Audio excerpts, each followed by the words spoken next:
Demi kepentingan rakyat, mafia Migor jangan nekat. Setelah wacana penutupan keran ekspor minyak goreng dan CPO, mafia minyak goreng menggunakan banyak proksi untuk menekan Jokowi. Ada proksi pengusaha yang mengatasnamakan potensi kehilangan devisa. Ada proksi intelektual yang mengatasnamakan ancaman inflasi. Ada proksi petani sawit yang mengatasnamakan rakyat kecil. Untuk memahami ini cukup dengan ilustrasi sederhana. Jumlah petani sawit 2,7 juta orang. Jumlah UMKM 65,47 juta orang. Jumlah penduduk Indonesia 270 juta orang. Ini data 2019. Ada petani sawit yang katanya teriak-teriak karena harga sawit terancam meluncur jatuh. Padahal sudah setahun lebih mereka pesta pora dengan tingginya harga sawit. Saat orang-orang meringis berebut Migor, mereka tertawa-tawa. Saat orang-orang hampir bisa sedikit tersenyum, mereka marah. Kalian ini maunya bagaimana? Atau kami harus bagaimana? Memang penjahat sebenarnya dalam kasus minyak goreng ini adalah para eksportir bejat, para pedagang culas, para penimbun tak bermoral. Petani sawit hanya pihak yang ikut mendapatkan keuntungan berlipat. Sekarang petani sawit digunakan sebagai senjata untuk menekan pemerintah.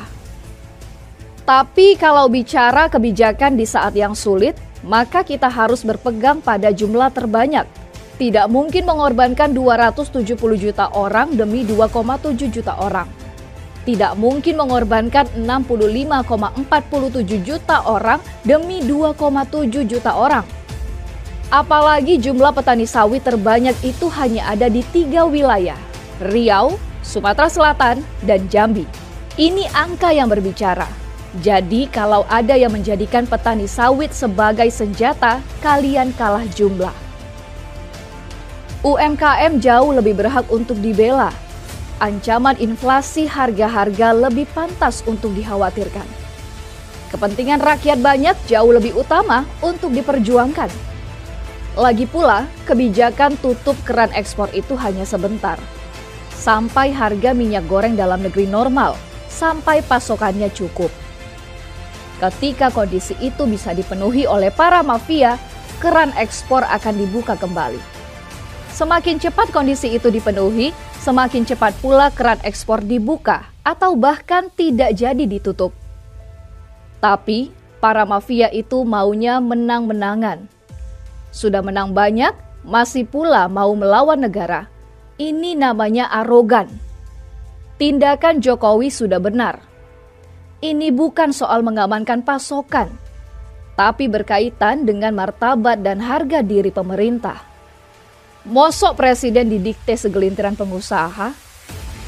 Proksi mereka memang ada di mana-mana, ada di Senayan, ada di belakang hukum, ada di balik tembok istana. Tapi hati nurani di atas segalanya. Malu kalau menyebut diri presiden yang lahir dari rakyat. Entah kalau presiden yang lahir dari kepentingan pengusaha. Oleh sebab itu, langkah Jokowi itu harus didukung mati-matian. Soalnya ini menyangkut imajinasi kepemimpinan. Jokowi yang kita bayangkan selama ini adalah Jokowi yang peka, peduli rakyat kecil, dekat dan tak berjarak, sederhana, pekerja keras, tidak korupsi, dan tegas.